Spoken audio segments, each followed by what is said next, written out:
Bismillahirrahmanirrahim. Assalamualaikum warahmatullahi wabarakatuh. Waalaikumsalam warahmatullahi wabarakatuh. Nah, Teteh, sebelumnya perkenalkan ya, nama saya Mita Meliana. Saya mahasiswa dari Poltekkes Kemenkes Bandung, jurusan keperawatan. Nah, sebelumnya Teteh dengan Teteh siapa? Dengan Tete Ica. Biasa senang dipanggil apa? Ica aja. Ica aja. Kalau Eis. Iya. Kalau Teteh sebelah? Regina ya. Nah, Ica, Eis, dan Regina aja gitu ya panggilnya. Nah, Teteh, di sini saya bermaksud untuk menjelaskan mengenai penyakit TBC atau tuberkulosis. Nah, ini ada gambarnya Teh yang akan saya bahas, yaitu mengenai pengertian TBC, tanda dan gejala, penularan, pencegahan, dan bagaimana etika batuk dan batuk efektif. Waktunya sekitar 30 menit. Bagaimana Teh bersedia untuk mendengarkan penjelasan? Insya Allah. Baik. Nah, sebelum kita membahas lebih lanjut, ada yang sudah tahu belum TBC itu apa? Penyakit seperti apa Teh kalau boleh tahu? Biasanya batuk Ya, diidentikan dengan batuk darah. Ya. Itu biasanya penyakit menular. Nah, baik, betul ya Teh bahwa TBC itu penyakit menular dan salah satu gejalanya adalah batuk. Untuk lebih lanjutnya, kita langsung saja ke pembahasan selanjutnya ya.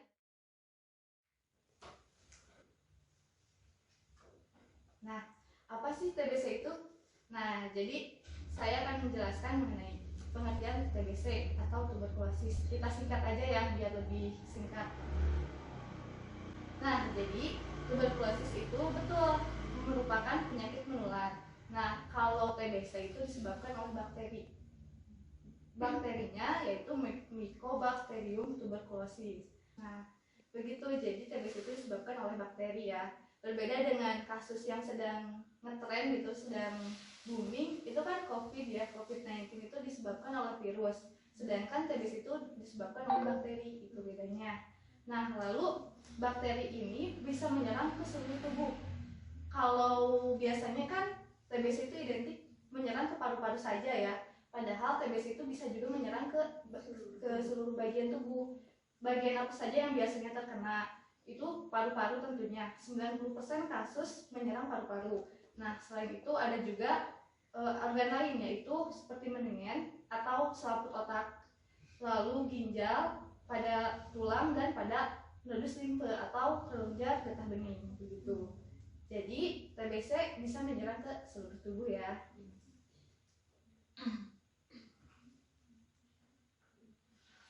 Nah, lalu selanjutnya pembahasan mengenai tanda dan gejala. Apa saja tanda dan gejala TBC itu? Ada banyak ya Teh di sini. Ada 7 gejala. Nah, gejala umumnya itu yaitu batuk ya. Lalu ada gejala lain, batuk berdarah, lalu muntah berdarah, bahkan mimisan juga bisa. Lalu selanjutnya nyeri dada dan sesak napas. Lalu ada juga demam berkepanjangan. Demam ini bisa sampai 40-41 derajat Celcius. Selanjutnya ada juga yaitu nafsu makan berkurang yang menyebabkan berat badan menurun.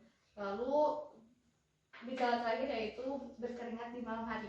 Misalkan saat tidur langsung berkeringat gitu.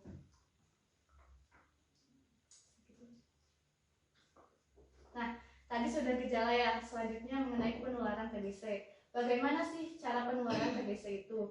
Nah, penularan TBC itu melalui droplet atau partikel kecil dari mulut atau air liur yang dikeluarkan ke udara oleh individu terinfeksi. Nah, yang terinfeksi berarti dalam fase aktif ya. Lalu masuk ke dalam tubuh melalui saluran pernapasan, saluran pencernaan, dan luka terbuka pada kulit begitu. Nah, keberhasilan penularannya itu ada beberapa faktor. Di antaranya yang pertama, bagaimana jumlah droplet dalam udara yang keluar. Nah, yang kedua, panjang waktu individu bernapas dalam udara yang terkontaminasi. Yang ketiga, daya tahan tubuhnya yang bersangkutan begitu. Jadi yang pertama itu jumlah kumannya, lalu waktunya berapa lama terhirup, dan yang ketiga adalah daya tahan tubuh orang tersebut begitu. Nah, lalu daya tahan tubuh kuman TBC memangnya setahan apa sih? Nah, kuman TBC itu sangat sangat sangat cepat mati jika di bawah sinar matahari. Tapi kalau di daerah yang lembab atau yang gelap itu bisa bertahan beberapa jam begitu. Jadi dianjurkan untuk rumah itu dianjurkan terpapar oleh sinar matahari. Begitupun baju dan tubuh juga dianjurkan untuk berjemur agar kuman TBC bisa mati. Nah, selanjutnya gimana nih cara mencegahnya? Tadi sudah dibahas sedikit ya, harus terpapar sinar matahari baik rumah maupun tubuh kita. Nah, kita lanjutkan lebih jelas ya. Pencegahannya itu yang akan saya bahas ada 10 poin. Yang pertama itu dengan makan makanan bergizi dan seimbang. Penting ya, karena dengan makan makanan bergizi otomatis daya tahan tubuh kita pun akan bagus ya. Nah, selain asupan makanan, kita juga butuh istirahat yang cukup. Yang ketiga, olahraga teratur. Dan yang keempat, menghindari rokok, alkohol, dan obat terlarang. Lalu yang kelima, tadi kan sudah ya, mengenai fisik kita. Harus makan, harus istirahat, harus olahraga, dan menghindari hal-hal yang tidak baik, seperti rokok, alkohol, dan obat terlarang. Nah, selain itu, psikis kita juga, jiwa mental kita juga harus dijaga dengan cara mengontrol stres, begitu.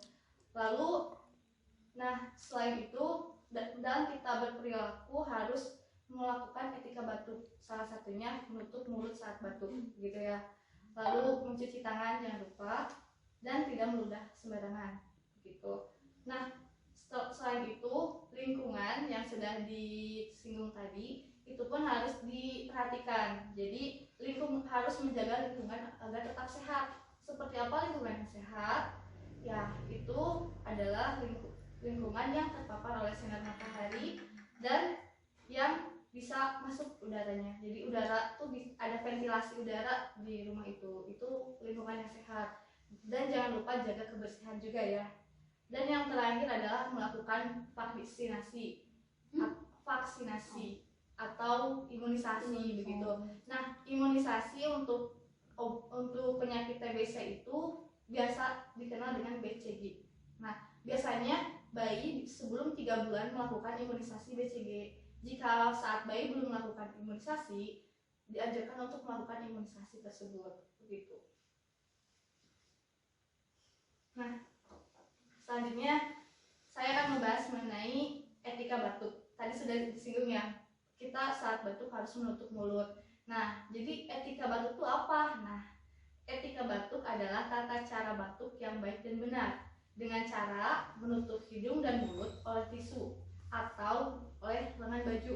Nah, jadi bakteri tidak menyebar ke udara dan tidak menular ke orang lain, sehingga dapat mencegah penyebaran suatu penyakit secara luas melalui udara bebas atau droplets ya, dan membuat kenyamanan pada orang di sekitar. Nah, etika batuk ini bisa dilakukan oleh orang-orang yang mempunyai penyakit TBC maupun tidak. Jadi siapapun yang mengeluh batuk harus melakukan etika batuk, begitu.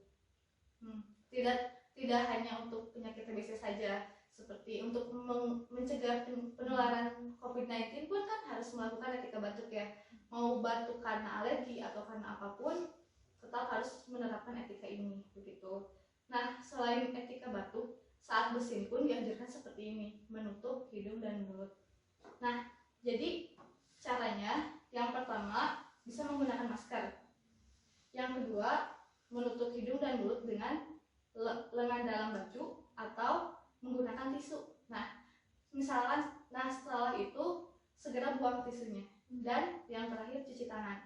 Meskipun kita batuk ditutupi oleh misalkan sarung tangan atau tisu dan sudah dibuang, kita tetap harus mencuci tangan, begitu ya. Nah, untuk mencuci tangan dianjurkan menggunakan air bersih dan air bersihnya mengalir dan menggunakan sabun. Nah, jika tidak ada air bisa menggunakan hand sanitizer atau pencuci tangan yang berbasis alkohol, begitu. Nah, selanjutnya saya akan membahas mengenai batuk efektif. Ini pembahasan terakhir ya, alhamdulillah. Nah, batuk efektif itu apa? Batuk efektif itu cara mengeluarkan kotoran dari jalan nafas, baik bagian atas maupun bagian bawah. Nah, siapa sih yang harus melakukan batuk efektif itu, atau indikasinya? Nah, ini itu dilakukan oleh orang yang mengalami penyakit paru-paru kronis, infeksi saluran nafas, baik atas maupun bawah ya. Nah, begitu, kecuali pada kasus TBC dengan riwayat batuk darah. Nah, itu tidak dianjurkan bagi orang yang mengalami batuk darah. Nah, tujuannya apa? Tujuannya untuk mempertahankan kepatenan jalan nafas. Yang pertama, jadi maksudnya agar si saluran nafas itu bersih, tidak ada yang menghalangi. Yang kedua, untuk mengeluarkan kotoran dari jalan nafas. Yang terakhir adalah untuk meningkatkan kenyamanan dan bernafas lebih efisien gitu. Nah, caranya bagaimana? Nah, sebelum ke caranya ada alat dan bahan yang perlu disiapkan ya. Alat dan bahan yang perlu disiapkan yaitu wadah tertutup, bantal, dan tisu atau sarung tangan. Di sini saya sudah menyiapkan wadah tertutup, tisu, dan bantal ya.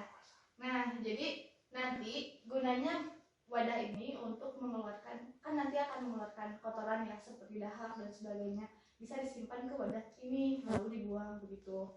Lalu tisu untuk mengelap bagian mulut dan sekitarnya jika ada dahak yang berceceran begitu.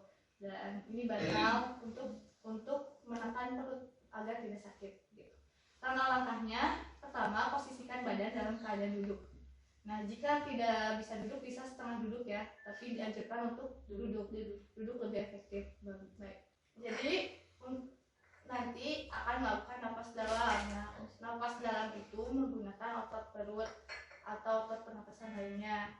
Lalu saat napas dalam, gunakan hidung untuk menarik nafas dan keluarkan menggunakan mulut begitu. Saat mengeluarkan nafas, mulut seperti meniup fluid gitu. Dan saat menarik nafas, tarik nafas dengan maksimal, lalu tahan sebanyak 2-3 detik begitu. Nah, saat menarik nafas nanti tekan bagian perut seperti ini. Tekan bagian perut atau bisa menggunakan bantal seperti ini untuk mengurangi nyeri saat batuk. Nah, ulangi napas dalam sebanyak 2-3 kali. Dan jika ada rasa ingin batuk atau merasa batuk, bisa keluarkan ke bagian ini. Nah, saat batuknya badan dicondongkan ke depan lalu batukan. Oh, gitu. Nah, begitu. Lalu bersihkan mulut. Jadi kita peragakan ya. Pertama, tarik nafas. Tahan 2-3 detik. Lalu keluarkan. Ulangi sebanyak 3 kali ya.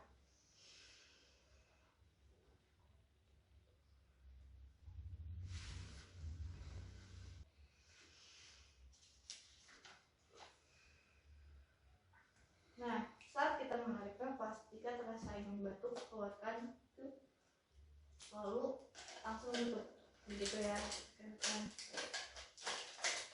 Nah, tutup dengan kapas. Lalu jika ada kotoran atau dahak yang masih ada di sekitar mulut, lap, lalu buang, gitu.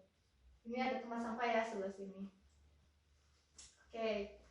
Nah, ya teteh, jadi sekian yang bisa saya jelaskan. Mungkin dari teteh-tetehnya ada yang kurang jelas atau ada yang ingin ditanyakan, enggak teh? Boleh. Mohon maaf kalau misal pertanyaannya salah ya teh. Ya. Mau nanya kenapa gitu bagian tubuh yang paling sering terkena penyakit itu paru-paru gitu. Nah, baik ya. Bagus ya pertanyaannya. Selanjutnya ada yang ingin bertanya lagi? Ya. Jadi gini teh, kalau misalnya kita tuh batuk berdarah nih, Ya. nah itu tuh bisa kita tuh didiagnosa langsung TBC atau gimana? Baik ya. Baik, sekarang saya akan mencoba untuk menjawab pertanyaan dari Teteh. Nah, Eh, Sebelumnya mohon maaf apabila ada kesalahan karena saya juga masih dalam tahap belajar. Jadi ini kita sharing saja ilmu yang sudah saya dapatkan begitu ya.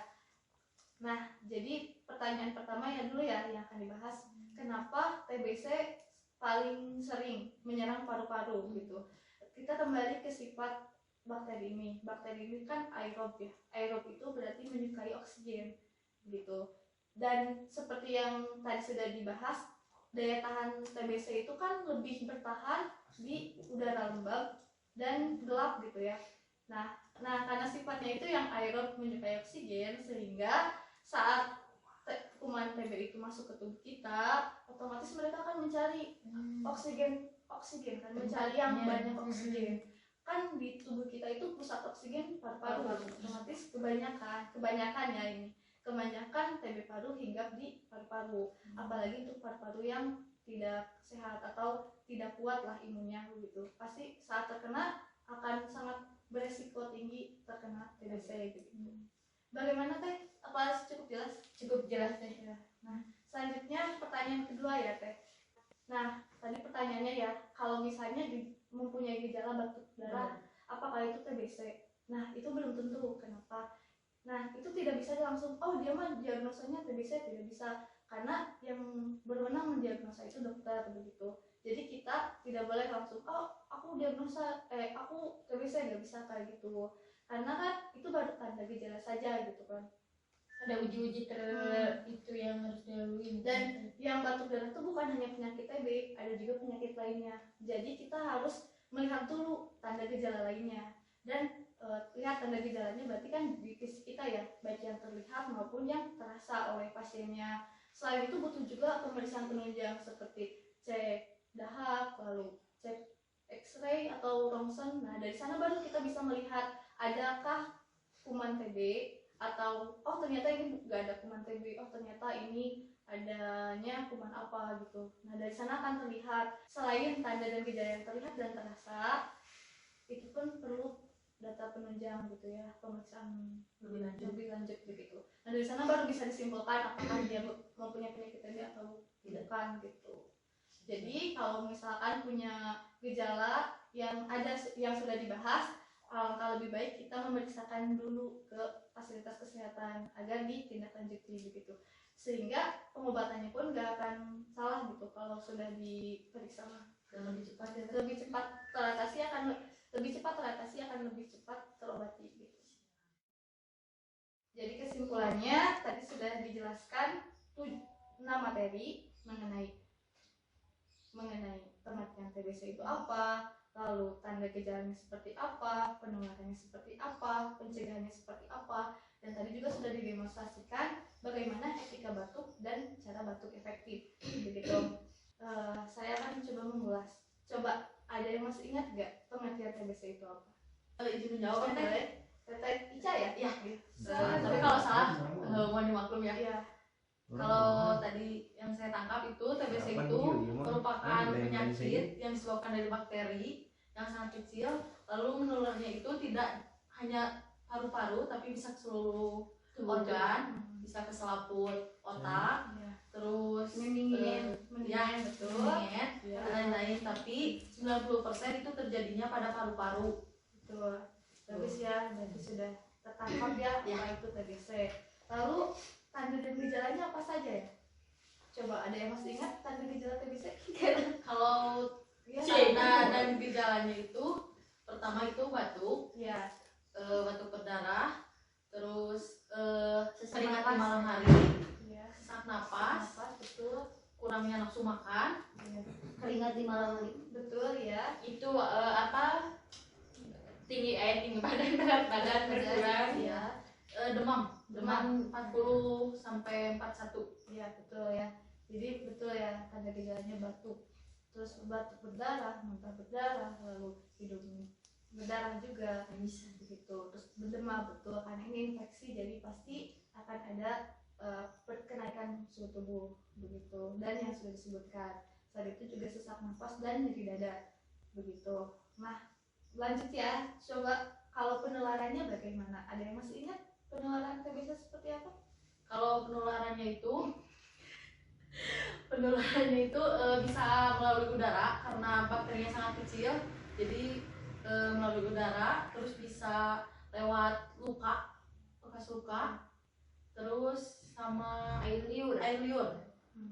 Baik ya, betul ya. Jadi bisa melalui udara itu kan saat bersin, saat batuk, ataupun saat tertawa terbahak-bahak juga bisa ya. Terus bisa mas. Nah, si bakteri yang keluar itu baru bisa sampai ke orang yang sehat melalui luka, saluran pernapasan dan saluran pencernaan gitu ya. Lalu pencegahannya, coba tadi ada 10 poin nih. Ada yang masih ingat pencegahannya?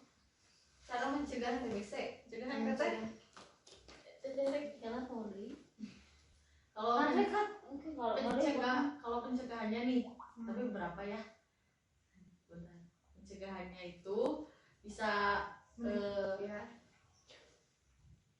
Coba untuk meningkatkan boleh. imunitas Ya, berarti harus boleh kita harus olahraga secara teratur, istirahat, mengurangi stres, menjaga pola makan, intinya menjaga pola hidup juga ya teh ya, terus pola hidup sehat, terus apa lagi, menjaga lingkungan agar selalu terpapar sinar matahari dan ada ventilasi udara, terus lalu saat kecil suntik vaksin ya. Dan jangan lupa melakukan vaksinasi. Oke. Selanjutnya ada yang ingin mencoba mendemonstrasikan ulang mengenai etika batuk dan batuk efektif. Coba sekarang etika batuk dulu seperti apa? Etika batuk boleh? Ya. Kayak kita itu harus menahan perut dengan tangan atau dengan bantal, lalu menariknya melalui hidung dan menahan sampai 2-3 detik. Setelah itu keluarkan dari mulut dan dikeluarkan itu seperti kita meniup peluit. Nah, baik. Bagus ya. Jadi yang sudah dijelaskan TS itu mengenai batuk efektif. Ya. Penjelasannya tepat, tapi judulnya yang kurang tepat. Jadi yang kita peragakan tadi itu mengenai batuk efektif. Gitu ya. Jadi batuk seperti yang sudah dijelaskan. Coba bisa diperagakan kembali batuk efektif yang sudah dijelaskan. Langsung ya, tarik nafas, tahan 2-3 detik, keluarkan. Ulangi sebanyak 3 kali ya, coba 2 kali lagi sambil ditekan ya otot perutnya. Tarik nafas, tahan, keluarkan.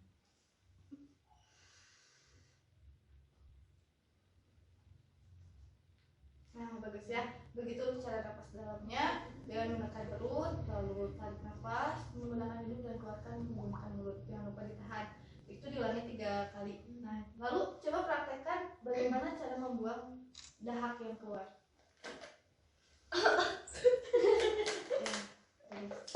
Jadi betul ya. Jadi untuk saat mengeluarkan, codongkan ke depan lalu batukan. Setelah itu segera tutup wadah itu. Dan jangan lupa lap pakai tisu. Oke. Nah, begitu. Nah, itu batuk efektif sudah ya didemokan. Lalu etika batuknya nih, etika yang Kalau apa saja coba? Kalau etika batuk itu saat batuk diusahakan pakai masker atau ditutupi dengan tisu atau sapu tangan, lalu menggunakan siku agar tidak terkena pada orang lain. Coba cara menggunakan. Nah, bagus ya, tepat sekali penjelasannya. Begitu ya, dan jangan lupa cuci tangan. Cuci tangan ya, cuci tangan dengan baik. Nah, itu sudah bagus ya mendemonstrasikannya etika batuk dan batuk efektif. Bagaimana sudah mengerti? Sudah. Alhamdulillah ya, pembahasan kali ini sudah selesai. Terima kasih atas kesediaan waktu dan perhatiannya. Mungkin cukup sekian yang bisa saya bahas. Mohon maaf apabila ada kesalahan maupun kekurangan begitu. Semoga informasi yang sudah saya bahas bisa bermanfaat dan semoga teteh-teteh bisa terhindar dari penyakit TBC. Nah, jangan lupa jika teteh-teteh lupa atau misalnya ingin mengulas kembali, teteh-teteh bisa melihat dari leaflet ini. Ini teh makanya makasih.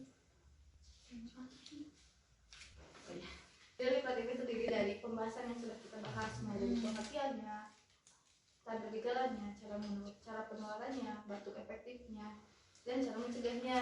Teteh bisa share lagi ke teman-teman dan bisa lihat lagi jika lupa, dan jangan lupa terapkan di kehidupan sehari-hari. Ya, semoga tidak terpapar oleh penyakit TBC ini. Nah, mungkin ini sisanya teh di 02. Makasih ya. Ini teteh juga. Oh iya. Nah, baik, kalau begitu saya cukupkan pembahasan kali ini. Saya pamit ya teh. Semoga lain kesempatan bisa bertemu lagi. Wassalamualaikum warahmatullahi wabarakatuh. Waalaikumsalam warahmatullahi wabarakatuh.